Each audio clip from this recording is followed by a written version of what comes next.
Bismillahirrahmanirrahim. Assalamu alaikum. My name is Ali Raza and welcome to Pen Gravity.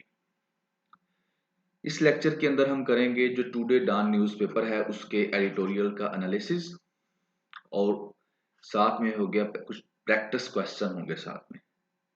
वो क्या होंगे वो next slide के अंदर डिस्कस करूंगा। टुडे 26 जनवरी 2024।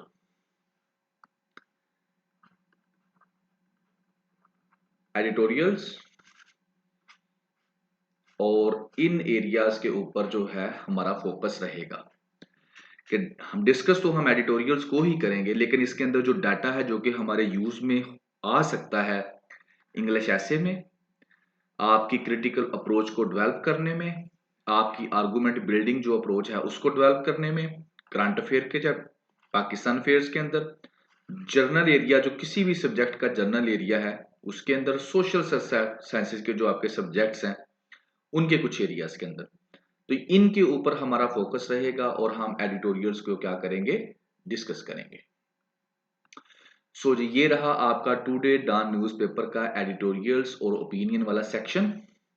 और इस लेक्चर के अंदर ये वाला जो पोर्शन है जिसको हम एडिटोरियल वाला पोर्शन कहते हैं, इसके अंदर 1, 2 एंड 3 ये तीन जो हैं हम क्या करेंगे, इन तीनों ओपिनियन को क्या एडिटोरियल्स को क्या करेंगे, इनका एनालिसिस करेंगे। इनको हम इस लेक्चर के अंदर एनालिसिस करेंगे। और ये वाला जो आपका पोर्शन है ये है ओपिनियन वाला सेक्शन, जिसके अंदर डेली 1, 2, 3 एंड 4 ये चार ओपिनियन जिनको आप मिनी ऐसे भी कह सकते हैं, जो कि कंपटीटिव एग्जाम्स के पर्सपेक्टिव में बहुत ज्यादा इंपॉर्टेंट है, इनको हम जो है डेली डिस्कस करते हैं। और 2023 तक ये ऑलमोस्ट जो है 100+ लेक्चर जो हैं अवेलेबल हैं यूट्यूब पर, आप देख सकते हैं चैनल पर। और अब 2024 से आपको इसकी रजिस्ट्रेशन करवानी है, और रजिस्ट्रेशन जो है वो बहुत ही लो प्राइजेस के ऊपर है, just less than the price of newspaper है। आप रजिस्ट्रेशन करवा सकते हैं इस नंबर पर व्हाट्सएप करके। सो जी पीडीएफ लिंक जो है आपका टुडे न्यूज़पेपर का और इस लेक्चर का डिस्क्रिप्शन के अंदर है, आप चाहें तो डाउनलोड कर सकते हैं। व्हाट्सएप चैनल का लिंक भी है, वहां से ज्वाइन भी कर सकते हैं। 3 हम चैप्टर बना देंगे जिस तरह डेली बनाते हैं। कोई भी क्वेश्चन हो आप कमेंट सेक्शन के अंदर पूछ सकते हैं। ये आपने इसको ऐसे करना है कि इस स्लाइड को आपने स्टॉप कर लेना है और एक दफा इसको पढ़ लेना है। ये आपके जो है ना करंट ग्लोबल इश्यूज, ये उनकी लिस्ट है जो कि रनिंग में है, जो कि चल रहे हैं, ठीक है। और ये वाली जो लिस्ट है ये आपके नेशनल इश्यूज की है। इसको भी आपने स्लाइड को रोकना है और एक दफा इसको पढ़ लेना है। एंड टुडे क्वेश्चन आपका ये है कि Khan Younis is city of country, किस कंट्री के अंदर जो है खान यूनस जो शहर है ये है। आपने कमेंट सेक्शन के अंदर इसका रिप्लाई देना है और फीडबैक भी लेक्चर के बारे में आपने जरूर देना है। सो जी सेक्शन 144 इन पंजाब ये आपका है फर्स्ट एडिटोरियल। इसके अंदर वो सेक्शन 144 को जो है इसका एनालिसिस करेगा। तो इससे पहले कि मैं इस एडिटोरियल के अंदर जाऊं कि ये सेक्शन 144 किस चीज पर लगाई है, क्यों लगाई है, क्या होगा क्या नहीं होगा, इसके अंदर मैं इसकी डिटेल में डिस्कशन पे जाऊं, तो सबसे पहले तो देख लें कि सेक्शन 144 बेसिकली है क्या और ये क्या होती है। पहले इसको समझ लें, देन हम इसके अंदर डिटेल में जाएंगे कि ये कहाँ पे लगाई जाती है। तो सेक्शन 144 जो है वो आपका सीआरपीसी, जो लॉ वाले हैं उनको पता है पीपीसी सीआरपीसी ये एक बड़ी इंपॉर्टेंट जो है उनकी है, यानी कि लॉ की चीजें हैं, ठीक है। और सारे गवर्नमेंट सर्वेंट्स जो हैं वो भी इनको यूज करते हैं मेजोरिटी ऑफ द केसेस के अंदर, और लॉ करते हैं। बहरहाल सेक्शन 144 है कोड ऑफ क्रिमिनल प्रोसीजर की। अब ये करती क्या है, ये इंपावर करती है जो आपकी डिस्ट्रिक्ट एडमिनिस्ट्रेशन है ना, कि वो किसी किस्म का भी ऑर्डर जो है वो जारी कर सकती है पब्लिक इंटरेस्ट के लिए। यानी कि किसी चीज के ऊपर वो बैन लगा सकते हैं, किसी एक्टिविटी के ऊपर बैन लगा सकते हैं किसी खास पीरियड के लिए, ठीक है। जैसे कि मैं अगर मिसाल दूं, वो डबल सवारी पर पाबंदी लगा सकते हैं कि मोटरसाइकिल पे डबल सवारी पर पाबंदी है। वो अगर कराची वाले हैं तो समुंदर जो है उस पे जो है ये बीच के ऊपर आप लोग जाते हैं सैरो तफरी के लिए, उसके ऊपर वो पाबंदी लगा सकते हैं, बैन लगा सकते हैं। और अगर उसकी कोई वायलेशन करता है तो उसका क्या रिजल्ट होगा कि जो पुलिस है उसके खिलाफ रजिस्टर करेगी केस अंडर सेक्शन 188 ऑफ पाकिस्तान पीनल कोड के। अगर वो उसकी वायलेशन करता है। अब अगला क्वेश्चन ये है कि ये आखिर लगाई क्यों जाती है सेक्शन 144? तो इसका ये होता है कि बेसिकली आपको पता है जो आपकी डिस्ट्रिक्ट एडमिनिस्ट्रेशन होती है उसका काम क्या होता है कि उस अपने जिले को एडमिनिस्ट्रेट करना, या अगर प्रोविंशियल गवर्नमेंट है तो प्रोविंस को एडमिनिस्ट्रेशन करना। तो वो क्या करती है, किसी किस्म की जो थ्रेट है, जो प्रॉब्लम है किसी किस्म की, जिससे वो समझते हैं कि जो आम आवाम है, ठीक है ना, उनको नुकसान पहुंच सकता है, तो उनको उस नुकसान से बचाने के लिए वो कि ये एक्टिविटी हो रही है, तो इस एक्टिविटी से लोगों को नुकसान पहुंच सकता है, तो वो उस एक्टिविटी को कुछ अरसे के लिए बंद कर सकते हैं। जैसे कि अगर मैं मिसाल दूं कि मुहर्रम के महीने के अंदर अक्सर जो है डबल सवारी जो मोटरसाइकिल होते हैं आपके, उनको पाबंदी लगा दी जाती है कि बंद कर दिया जाता है डबल सवारी की वजह कि मुहर्रम के महीने के अंदर आपको पता है कि जिस तरह से वो एक रिलीजियस जो रसूमात अदा की जाती हैं, तो उसमें लोग जो है ज्यादा से ज्यादा जो होते हैं, ठीक है, ज्यादा लोग क्या होते हैं, इकट्ठे होते हैं। तो फिर वहां पर थ्रेट होता है कि बाइक पे अगर कोई दो बंदे होंगे तो एक के पास हो सकता है कोई वेपन हो, तो उस वेपन से वो हो सकता है कोई टेररिस्ट अटैक हो सकता है, सिक्योरिटी का इशू हो सकता है। तो लिहाजा फिर इस चीज को सामने रखते हुए वो क्या करते हैं, डबल सवारी पर पाबंदी लगा देते हैं। इसी तरह अगर हम समुद्र की बात करें, सी की बात करें, कराची में, तो बीच के ऊपर क्या होता है, जिस तरह अगर सुनामी का थ्रेट हो या वेव्स जो ये लहरें हैं उनका बहाव तेज हो, तो उससे क्या होता है कि वहां पर जो सैर करने जाते हैं वो उस बहाव में बह सकते हैं, तो जानी नुकसान हो सकता है, तो उस पे जाने पे पाबंदी लगा देती है। तो बेसिकली जो डिस्ट्रिक्ट एडमिनिस्ट्रेशन होती है वो अवाम की वेलफेयर के लिए, अवाम को जो है किसी किस्म के नुकसान से बचाने के लिए कोई भी फैसला कर सकती है, और वो फैसला जो है सेक्शन 144 के तहत उनको पावर करता है कि वो फैसला करें, और वो फैसला करती है, और एक मुकर्ररा वक्त तक वो अपना जो है ऑर्डर जो है वो उसको कायम दायम रख सकती है, और अगर उसको वायलेशन करता है तो उसको उसकी सजा भी मिलती है। सो ये था सेक्शन 148 144 जो मैंने आपको एक्सप्लेन कर दिया। अब देखना ये है कि अब इस पंजाब गवर्नमेंट ने ये सेक्शन 144 किस काम के लिए और कैसे लगाया है, कहाँ लगाया है, क्या अवाम को क्या फायदा देने वाले हैं ये, तो जी देख लेते हैं जी। अब यहां पर जो है वही है कि इलेक्शन आने वाला है, पोल्स आने वाले हैं, तो पोल्स से पहले किसी किस्म की भी वायलेंस ना हो, इस वायलेंस को रोकने के लिए किसी किस्म का कोई लड़ाई झगड़ा, कोई थ्रेट, कोई अटैक ना हो, तो इसको रोकने के लिए जो पंजाब की केयर टेकर गवर्नमेंट है उसने सेक्शन 144 लगा दी है, क्योंकि ये पंजाब की जो केयर टेकर गवर्नमेंट होती है ये भी बेसिकली एक एडमिनिस्ट्रेटिव फील्ड है इसकी, ठीक है। तो 144 इन्होंने सेक्शन जो है वो इम्पोज कर दी है। अब इसके तहत क्या होगा, जो उन्होंने नोटिफिकेशन किया है वो उसके क्या है कि आज के बाद कैरी करना, अपने पास रखना या दिखाना, डिस्प्ले करना कोई भी फायरिंग वेपन, कोई भी वेपन, असला, यानी कि कोई भी बंदा ना तो अपने पास असला रख सकता है ना उसको दिखा सकता है, बेशक वो लाइसेंस ही वाला ही क्यों ना हो। Has been prohibited for civilians, civilians को रोक दिया गया ये काम करने से। यानी कि आपको पता है आजकल कंपेन होगी तो असले की नमूदो नुमाइश तो बनती है ना भाई, तो उस नमूदो नुमाइश को रोकने के लिए ये डिसीजन लिया गया है कि कोई भी पॉलिटिकल पार्टी जो है वो, या कोई भी बंदा जो है वो क्या करेगा, कोई भी सिविलियन इस अरसे तक, यानी कि 8 फरवरी को इलेक्शन है, उससे 1-2 दिन तक बाद तक भी, यानी कि आई थिंक सो 9 फरवरी इसकी लास्ट डेट उन्होंने रखी है, तब तक यानी क्या है कि कोई भी इंसान जो है किसी किस्म का भी पाकिस्तानी जो असला है, यानी कि कोई भी पाकिस्तानी जो है सिविलियन जो है वो कोई भी वेपन जो है वो इस्तेमाल नहीं करेगा, उसको पब्लिक के सामने लेकर नहीं आएगा, पब्लिक को दिखाएगा नहीं, बेशक वो उसका लाइसेंस भी उसके पास हो। अगर कोई ऐसा बंदा करता है, ले आता है, तो उसको फिर सेक्शन 188 के तहत क्या है उसके खिलाफ जो है मुकदमा दर्ज कर दिया जाएगा। तो ये रही आपकी जो सेक्शन लगाई है अभी के लिए। तो कहते हैं अपकमिंग इलेक्शंस तो आने वाले हैं, लेकिन लोग जो है नेक्स्ट आगे वो अपना एक व्यू देता है कि लोग ये सब लोगों के बारे में कहता है कि लोगों का बिलीव हो चुका है कि election result has been pre decided, कि इलेक्शन जो है वो डिसाइड हो चुका।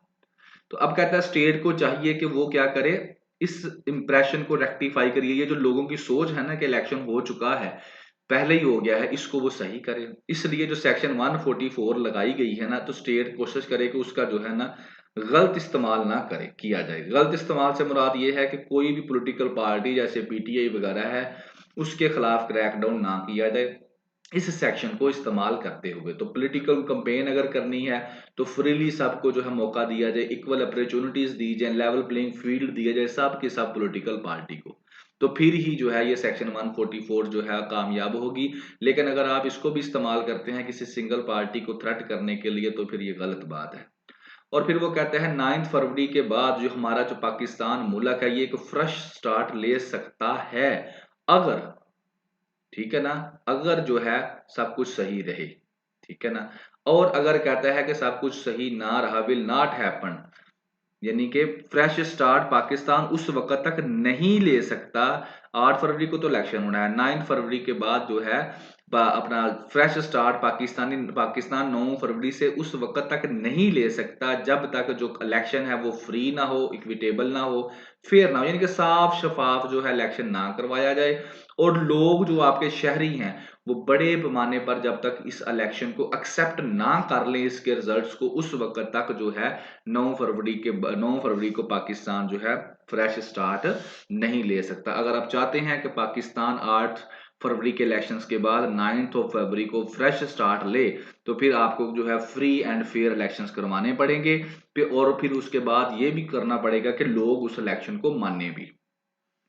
ये तो जो जो चीजें हैं पेपर पर्सपेक्टिव में अगर लेके जाऊं तो डेमोक्रेसी उसने आपके साथ डिस्कस किया, इलेक्शंस डिस्कस किया, केयर टेकर सेटअप को डिस्कस किया और सेक्शन 144 को डिस्कस किया। और यहां पर वो यही कहना चाह रहा है कि सेक्शन 144 को मिस यूज ना किया जाए, उस किसी भी पॉलिटिकल पार्टी का क्रैकडाउन करने के लिए इसको इस्तेमाल ना किया जाए। तो अगर तो इस सेक्शन 144 का सही इस्तेमाल हो करती है केयर टेकर गवर्नमेंट, तो अल्टीमेटली इलेक्शन भी सही होंगे और डेमोक्रेसी भी पाकिस्तान में स्ट्रांग होगी। एजुकेशन क्राइसिस आपका है दूसरा एडिटोरियल। और एजुकेशन क्राइसिस जैसे कि नाम से ही ज़ाहिर है एजुकेशन को जो है डील करेगा, और एजुकेशन के अंदर जो है ये एक रिपोर्ट आई है उस रिपोर्ट को डिस्कस करेगा। बस इस समझ लें कि इसके अंदर एक रिपोर्ट ही डिस्कस की जाएगी। और रिपोर्ट का नाम क्या है जो रिलीज हुई है, पाकिस्तान एजुकेशन स्टैटिस्टिक्स 2021-2022 रिपोर्ट। और ये रिपोर्ट जो कंपाइल की है वो पाकिस्तान इंस्टीट्यूट ऑफ एजुकेशन ने कंपाइल की है, जो कि एक गवर्नमेंट बॉडी है। और इस रिपोर्ट के अंदर वो दो चीजों के ऊपर डिस्कशन करता है, नंबर 1 स्टूडेंट्स की जो इनरोलमेंट है उसके ऊपर, और नंबर 2 जो एजुकेशन डिपार्टमेंट है उसके इंफ्रास्ट्रक्चर के ऊपर, उसकी बिल्डिंग्स के ऊपर। तो इन दो चीजों को लेकर ये रिपोर्ट जो है डिस्कस की जाएगी। ठीक है, तो इस रिपोर्ट के अंदर क्या क्या बताया गया इन दो चीजों को लेकर, तो पहले नंबर पर तो आपकी आ जाती है इनरोलमेंट। तो इनरोलमेंट को लेकर यह बताया जाता है कि आउट ऑफ स्कूल चिल्ड्रन कितने हैं, वो बच्चे जो स्कूल नहीं जा रहे पाकिस्तान में वो कितने हैं, वो जी हैं 26 मिलियन बच्चे आपके स्कूल नहीं जा रहे। ठीक है ना। और अगर इसको परसेंटेज में कन्वर्ट किया जाए तो आपकी पूरे पाकिस्तान के जो बच्चे हैं उनके 39% बच्चे स्कूल नहीं जा रहे।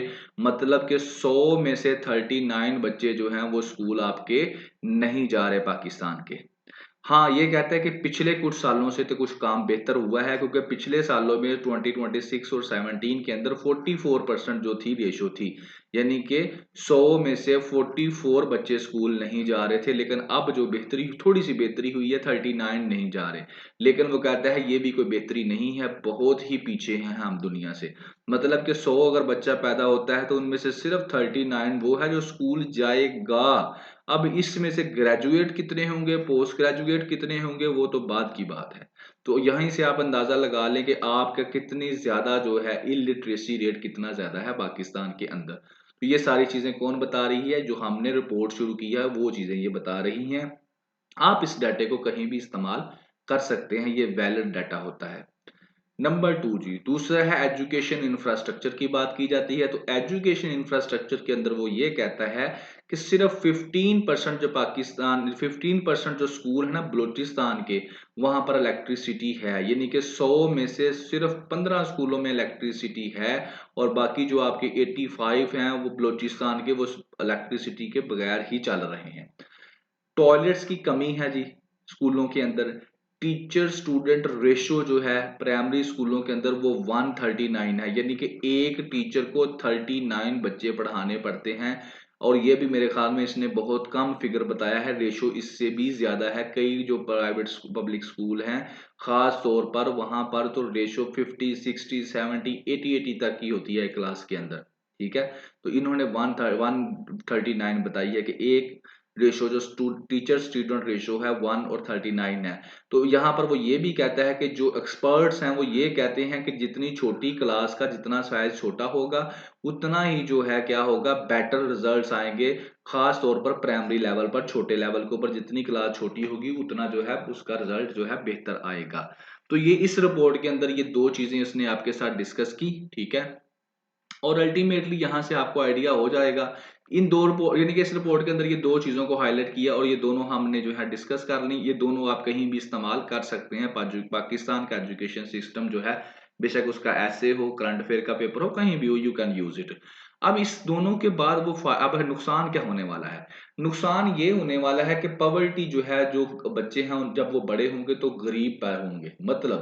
मतलब ये है कि देखिए जी, 100 में से सिर्फ 39 बच्चे तो स्कूल जा रहे हैं, बाकी जो हैं 61 वो तो कभी स्कूल गए ही नहीं।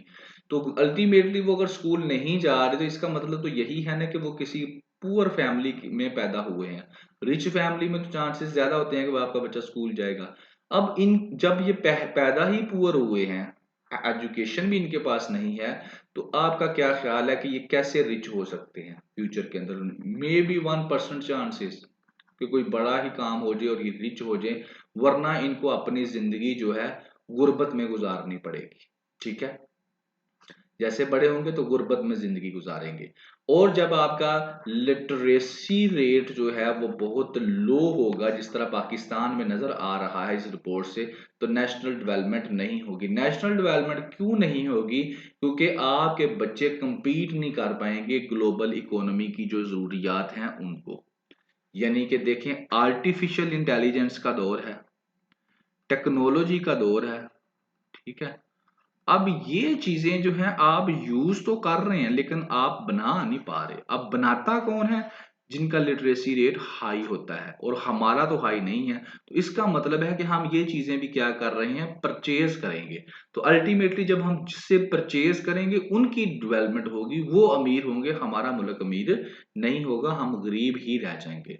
सो दैट्स लाइक दिस, आप पेपर में इनको कनेक्ट कर सकते हैं कि किस तरह से जो एजुकेशन होती है किसी भी मुल्क को क्या करती है, डेवलप करने में, उसकी तरक्की में किस तरह से वो अहम किरदार अदा करती है।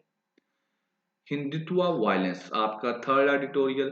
हिंदुत्व वायलेंस जो है बेसिकली इंडिया के पर्सपेक्टिव में उसने लिखा है। तो लिखता क्या है इसके अंदर ही, हम सीधा सीधा चले जाते हैं, वही बातें हैं, वही कहानी है। अगर आपने प्रीवियस वाले एडिटोरियल्स और प्लस ओपिनियन सुने हैं तो इसके अंदर ज्यादा वही बातें हैं, थोड़ी सी एक दो नई चीज आ जाती है। तो प्रीवियस वाले काइंडली जरूर सुना करें, उससे आपकी क्लैरिटी हो जाती है, चीजें एक दूसरे के साथ इंटरलिंक होती हैं। तो 22 जनवरी को क्या होता है, 2024 को राम मंदिर जो है बाबरी मस्जिद की जगह पर उसकी ओपनिंग की जाती है। भारतीय जनता पार्टी के प्राइम मिनिस्टर मोदी जो है वो करते हैं। संघ परिवार वहां पर बड़ा जो है उसने अहम किरदार अदा किया है इस काम के अंदर। और ये क्या है, वायलेशन है ऑफ माइनॉरिटी राइट्स की, कहां पर, इंडिया के अंदर। तो ये चीजें हैं जी, इसको लेकर वो एडिटोरियल लिखता है। अब इसी चीज को जब मैं आपको पिक्टोरियल फॉर्म के अंदर लेकर जाता हूं तो स्टोरी कुछ इस तरह से है। 1526 मुगल बादशाह, मुगल इंपायर, जो मुगल हैं उनका दौरे हुकूमत शुरू होता है। बाबर साहब जो हैं पहले मुगल बादशाह हैं, आपको पता है। तो उसी यानी कि 16th ऑफ सेंचुरी के अंदर ये एक बाबरी मस्जिद जो है ये बनाई जाती है। बाबर इसको बनाता है। अब इस बाबरी मस्जिद का जो मेन गुंबद है उस वहां पर कहा जाता है कि इसके नीचे क्या है, राम साहब की क्या है, बर्थ प्लेस है, वो यहाँ पर पैदा हुए थे। ठीक हो गया यहाँ तक। इस चीज को लेकर के राम साहब यहाँ पर पैदा हुए थे। जो संघ परिवार है उसकी काविशों से और भारतीय जनता पार्टी की मेहरबानी से जो है इस मस्जिद को, यहाँ से इस एरिए को तबाह करके वहां पर ये राम मंदिर बना दिया जाता है। और 22 जनवरी के आपको नजर आ रहा है 2024 को जो है बीजेपी वाले जो है इसकी जो क्या करते हैं, ओपनिंग कर देते हैं, यहाँ पर होती है इसकी ओपनिंग। ठीक हो गया जी, यहाँ तक आपको क्लियर हो गया। अब ये कहां पर है, ये पिक्चर है उत्तर प्रदेश जो है इंडिया की स्टेट है। उत्तर प्रदेश के अंदर ये अयोध्या है और यहाँ पर जो है राम का जो है मंदिर बना के ये वाला इसकी ओपनिंग कर दी गई। और इसको जो है वैसे रिलीजियस पर्सपेक्टिव में कहा गया, लेकिन इसके पीछे इलेक्शन पाकिस्तान इंडिया के अंदर आने वाला है मई के अंदर, और वहां पर उन्होंने इलेक्शन जीतना है, और इसलिए वो रिलीजन को पॉलिटिक्स के साथ मिक्स करके इलेक्शन जीतना चाह रहे हैं, और वो जीतेंगे भी। ठीक है, ये चीजें होगी। अब इसी स्टोरी को लेकर जो एडिटोरियल वाला है वो कुछ बातें करता है। वो यही बातें करता है कि ये जो काम इन्होंने किया है ना राम मंदिर वाला, तो वहां पर इस राम मंदिर के काम के बाद उसी दिन, ठीक है, क्या हुआ कि बहुत सारे जो है वायलेंस वगैरह जो है रिपोर्ट की गई यूपी के अंदर, महाराष्ट्र स्टेट में, गुजरात के अंदर और दूसरी इंडियन स्टेट्स के अंदर, जब ये मंदिर की क्या की गई, ओपनिंग की गई। तो कहता है फिर क्या क्या इंसिडेंट्स रिपोर्ट हुए कि एक मोब जो है, हजूम जो है 1000 से 1500 हिंदुओं का, उन्होंने जो मुगल इरा की मस्जिद थी आगरा के अंदर, तो उस वहां पर उन्होंने क्या किया, उसको क्या किया, स्टॉन्ग उसके ऊपर यानी कि दावा बोल दिया, और उसके अंदर जो नवाजी थे उनको थ्रेट भी किया। इसी तरह मुंबई के अंदर एक मस्जिद थी, उसको जला मोब ने अपना मुसलमानों के कुछ स्टोर जला दिए, ठीक है ना। और सफरून फ्लैग जो है वो क्या किया गया, डिस्प्ले किया गया। सफरून एक फूल का नाम है, और ये भारतीय जनता पार्टी का जो है एक, आप समझ सकते हैं उसका एक ये फ्लैग है, ठीक है। उसको उन्होंने क्या किया, शो करवाया, वहां पर लगाया। फिर वो कहता है इस काम के बाद पुलिस ने कोई एक्शन नहीं दिया, कोई एफआईआर रजिस्टर नहीं की, यहाँ तक सिर्फ मुसलमानों को नहीं बल्कि वहां पर जो क्रिश्चियन थे उनके राइट्स भी कहता है वायलेशन हो रही है। जो सफरून का फ्लैग है चर्च के ऊपर जो क्या कर दिया गया, इसको लगा दिया गया। अब इस सारे काम हो रहे हैं 22 जनवरी वाले दिन, जिस दिन राम मंदिर की ओपनिंग की जा रही थी।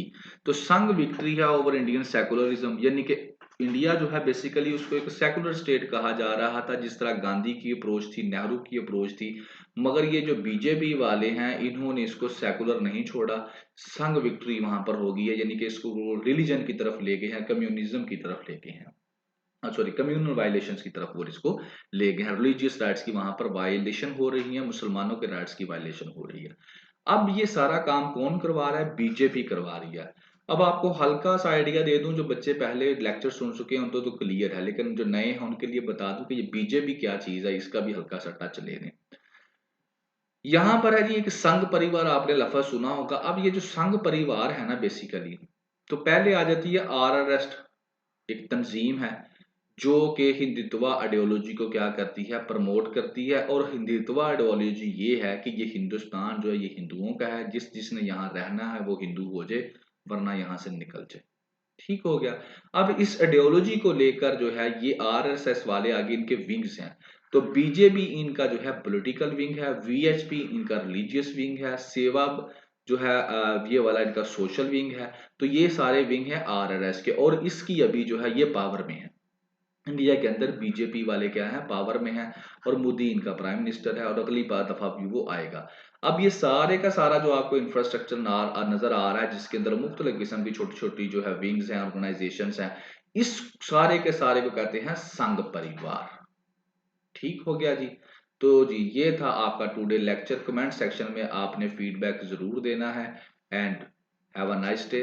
Thank you very much. अल्लाह हाफिज। जिंदगी रही तो नेक्स्ट लेक्चर के साथ फिर हाजिर होंगे।